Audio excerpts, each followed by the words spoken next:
Hello everybody, welcome back to my YouTube channel. So guys, in this video we are talking about can we use TikTok videos as live wallpaper on iPhone and iPad iOS 16. So guys, let's get started without wasting any time. So firstly, what you need to do is just simply select the video, and after that you have to tap on this arrow, and now from here you have to search for live wallpaper option. If it's showing in your phone, then you will be able to set TikTok videos as live wallpaper.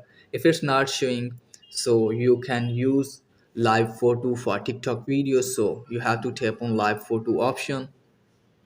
So as you can see guys, it's converting into live photo. Now it's done from here.